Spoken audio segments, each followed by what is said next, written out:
ही गोष्ट आहे डोंगराच्या कुशीत राहणाऱ्या प्रत्येक गावाची। ही गोष्ट आहे वाट्यासाठी भांडणाऱ्या प्रत्येक घरातल्या भावांची।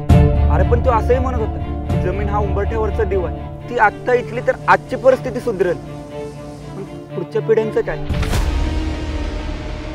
गुंडेचा आता अख्खा डोंगर तुझा आहे, तुला काय डोंगर पोखराचे ते पोखर झाडे तोड, जो पण आता मध्ये येईल ते सगळ्या जमिनी वाटणे आपण येणार आणि त्यांच्याकडे उरणार फक्त ढेकळ।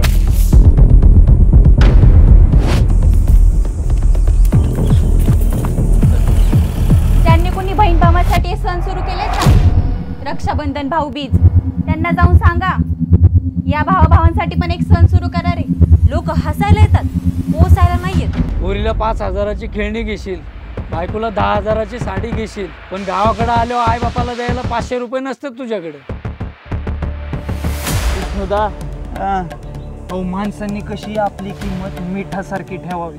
आपण कोणाचं पाय धरायचं नाही आणि आपलं कोणाला धरू द्यायचं। अरे काय पाणी जरा लाज वाटत मला, भावाला किंमत नाही ती हिंमत द्या।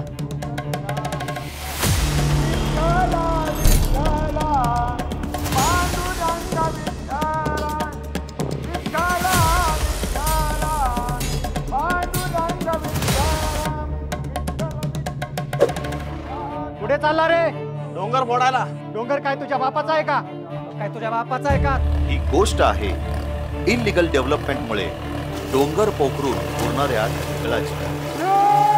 मला डोंगराची कुस हलकी करायची नाहीये, मला माझा गाव वाचवायचा आहे। दादाचा एक दाना पिकवायला 120 दिवस लागतात। या बैलाने सगळ्यावर पाणी फेरलं आणि वाट्यामुळं नात्यात झालेल्या ढेकळाची।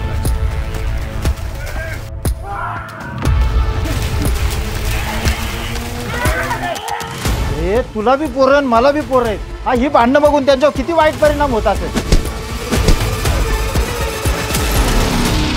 तुम्हारे लोग कुछ कर नहीं सकते, तुम खाली जमीन बेच सकते हो, इसलिए आगे जाके तुम्हारे नसीब में ढेकली बचेगा।